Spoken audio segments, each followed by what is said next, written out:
Hello and welcome to Vhayeya Weekly Scoop with myself, Gilchrist Muza.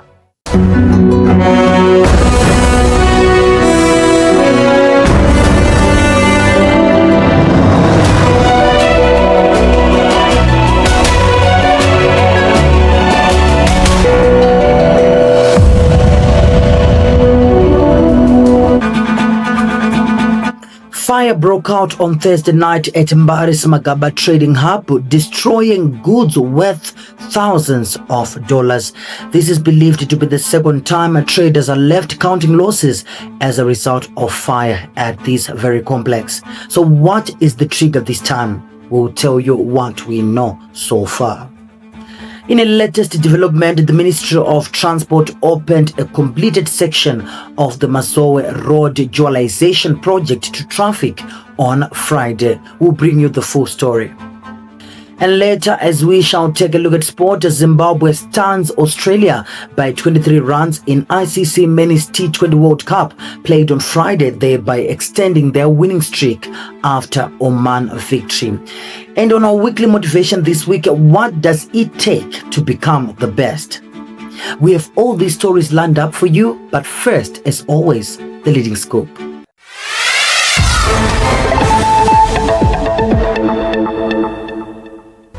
In our leading scoop this week, Mbare traders at Magaba Complex were left devastated after their marketplace was engulfed in flames, destroying goods worth thousands of dollars. Let's take a look.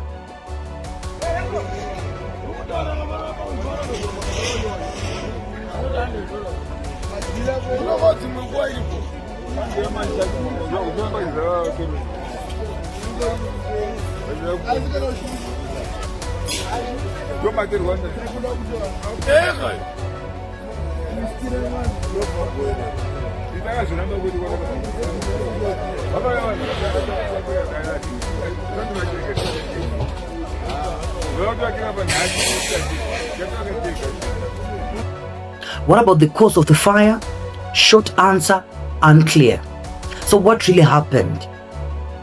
Reports say early on Friday, February 13, 2026, a massive blaze ripped through Harare's Magaba Complex in Mbare, reducing stores of furniture, metalwork, and other goods to ash, and leaving over 50 small-scale entrepreneurs with nothing but charred remnants of their livelihoods.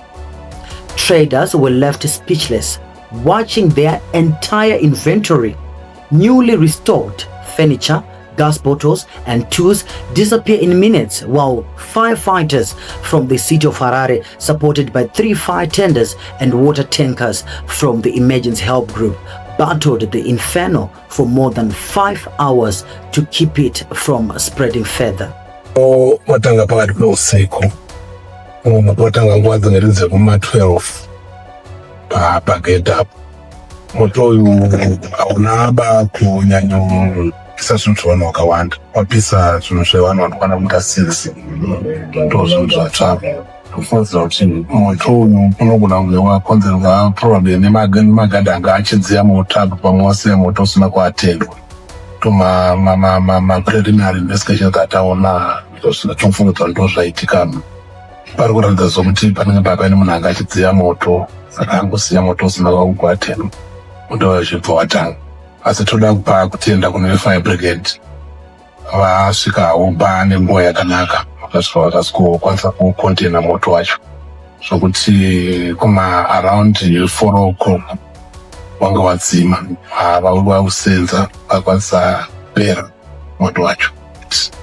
Tine vanhu vanonga vachitengesa mapuranga pane vanga vachigadzira masofa papa area papa nevanga vachita zveshelving vanomanufacture shelving vachitengesa shelving iyoyo ndo vanhu vanyanya kuafectwa iwawo makategories iwayo ari matatu. The fire, which is believed to have broke out Thursday night, is yet to be traced to a definitive cause. Like what the witnesses just said, investigations are still underway, with investigators looking into possibilities ranging from electrical faults and unattended stoves to welding sparks and overcrowded structures, though no official conclusion has been released yet. The disaster revives memories of a similar blaze at the same site just 9 months earlier. And what happened then?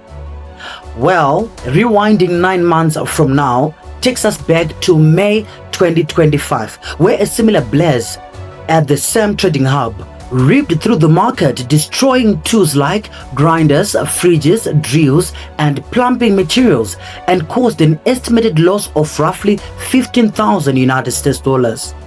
This May incident is often cited as the precedent for the recent disaster, highlighting recurring safety concerns at the site. And this Mbare blaze is not an isolated incident. In July 2025, a fire at Glenview 8 Swarm Industry area gutted property valued at approximately 100,000 United States dollars, leaving more than 100 traders with nothing. Meanwhile, this latest tragedy underscores the persistent safety gaps in informal trading hubs and prompting renewed calls for fire extinguishers, regular inspections, and better urban planning to protect traders who depend on these markets for their daily income.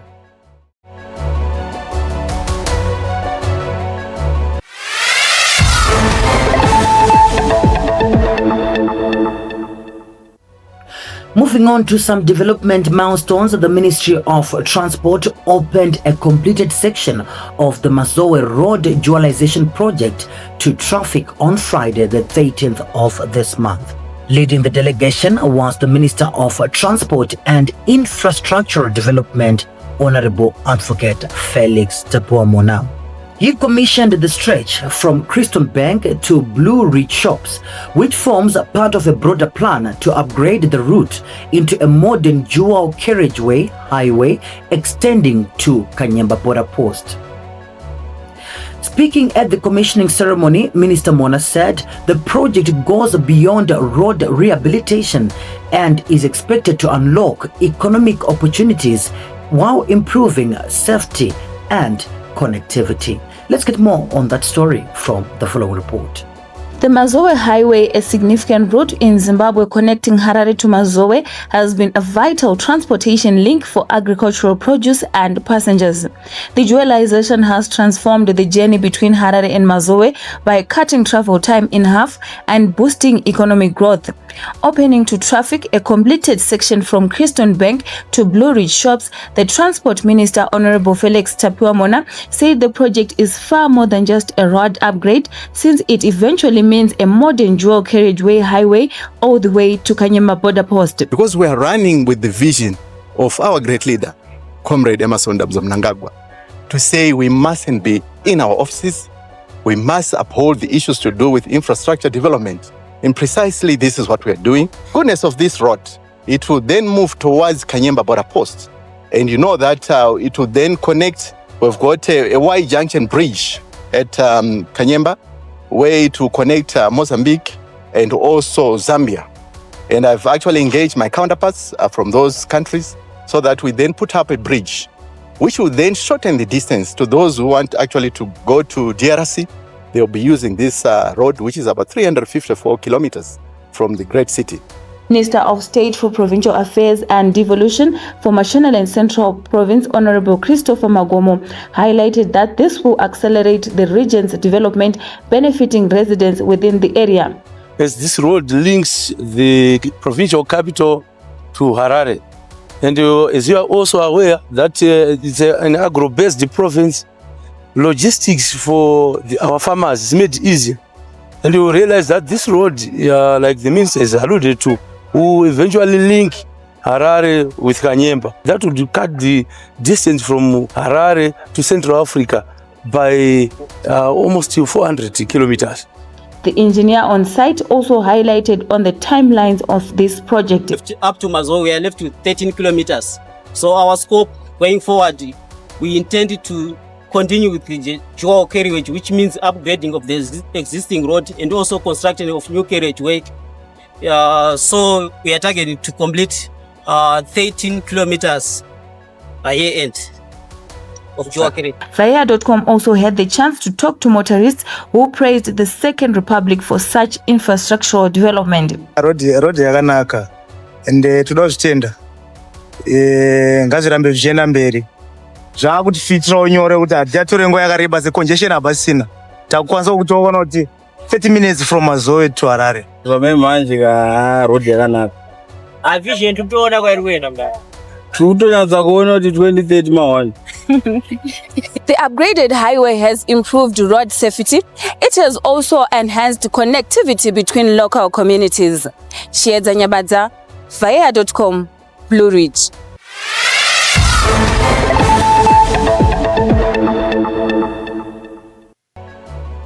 For our next story, let me take you to Chikomba, which is a district in the Mashonaland East province.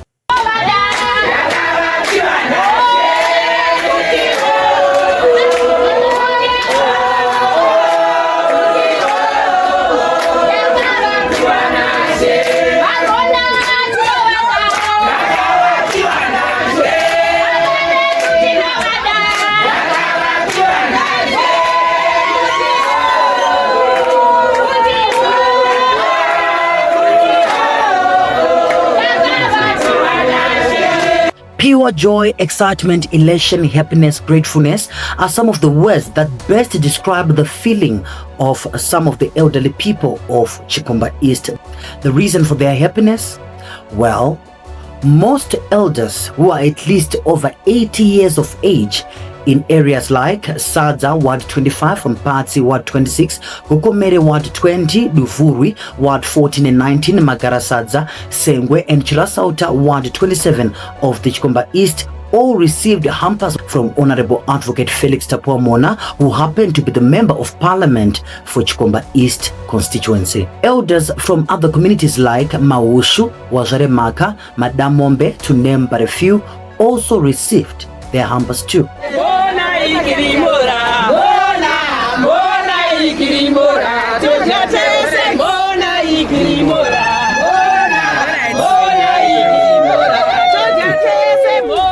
In an interview with Vhayeya.com News, MP for Chikomba East, Honorable Mhona said the initiative is ongoing and that the program is meant to benefit the whole of Chikomba East constituency. The hampers, which were fully packed, consisted of basic food items like mealie meal, cooking oil, juices, powdered milk, sugar, flour, and bathing items, among other things.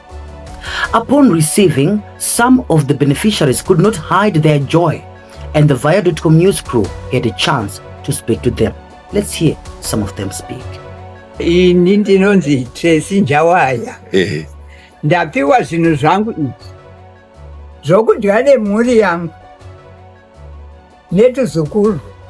Tinotenda kuti mangwana vasati kanganwe nekuti tine vazukuru.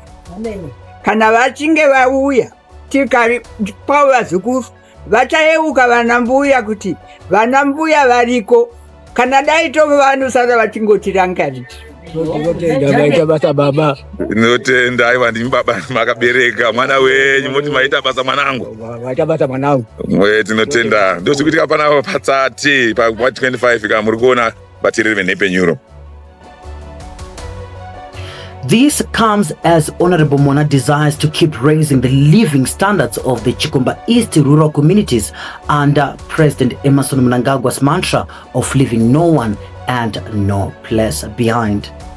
Meanwhile, Minister Mhona continues to remember the people of Chikomba district as evidenced by these noble gestures through donations which these communities have benefited from for years now, as he plans to do even more in the years to come.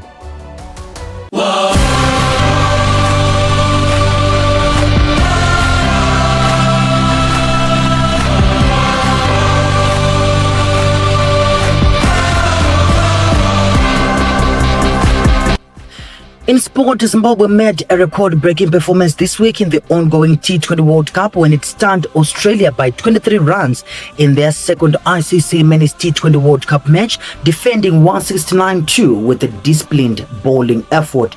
The match was played at Ara Premadasa International Cricket Stadium in Colombo, Sri Lanka on Friday, the 13th of this month. Opener Brian Burnett anchored the innings with an unbeaten 64 off 56 balls, while Tadiwa Nashimarumani 35 and Ryan Bell 35 added quick runs, and Captain Sikandar Raza's late 25 off 13 balls lifted the total to 169-2. Australia's chase never recovered after a top-order collapse to 29-4 inside the power play, with Blessing Musarabani 417 and Brad Evans 323 tearing through the lineup. Goes for the shorter link straight away, and it's an early wicket for Zimbabwe. What form he's in with the ball. Answers the call of his captain. There's a little edge, definite noise. Brad Evans picked up 10 wickets in those T20 World Cup qualifier finals. He was a big part of them being here, and now he's got green. It's a big wicket. Another Australian top order wicket down. It's not quite short enough.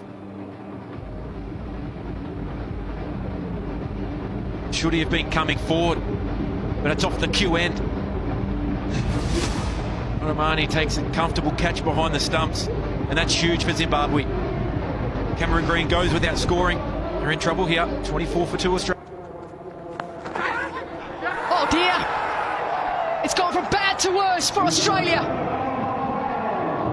Tim David short of cricket will fall to Muza and another wicket falls to seam for Zimbabwe. It's at length again into the surface. Tim David goes for the shorter link straight away, and it's an early wicket for Zimbabwe. What form he's in with the ball. Answers the call of his captain. There's a little edge, definite noise. Brad Evans picked up 10 wickets in those T20 World Cup qualifier finals. He was a big part of them being here, and now he's got green. It's a big wicket. Another Australian top order wicket down. It's not quite short enough. Should he have been coming forward, but it's off the Q end. Romani takes a comfortable catch behind the stumps, and that's huge for Zimbabwe. Cameron Green goes without scoring. They're in trouble here. 24 for 2 Australia. Oh dear! It's gone from bad to worse for Australia. Tim David short of cricket will fall to Muza and another wicket falls to seam for Zimbabwe. It's at length again into the surface.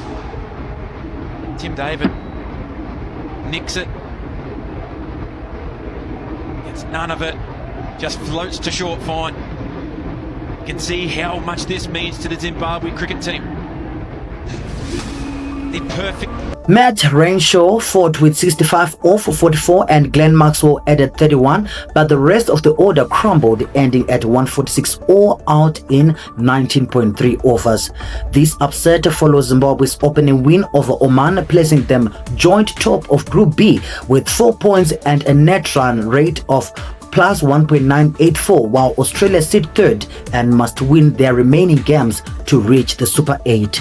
Zimbabwe's next cricket match is against Ireland, a Group B encounter scheduled for February 17, 2026 at 1500 hours Pacific Standard Time, which is an equivalent of around 2300 hours Central African Time.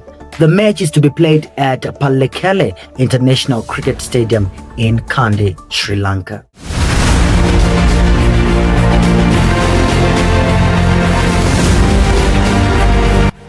In our weekly motivation this week, we get to ask one of these billion-dollar questions.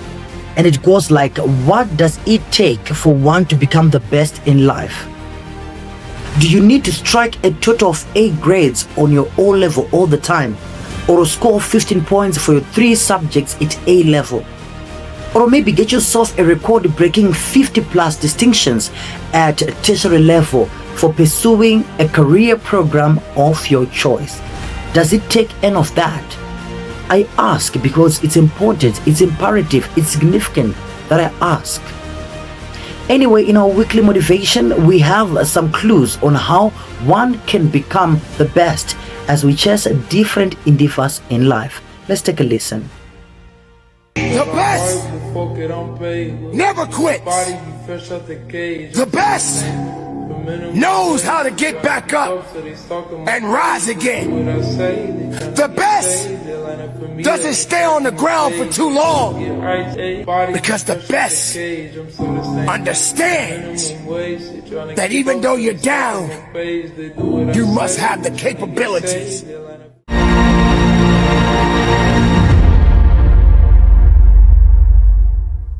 For these and other stories, you can find us on the following Vhayeya handles. On WhatsApp channel, we are thevhayeya.com.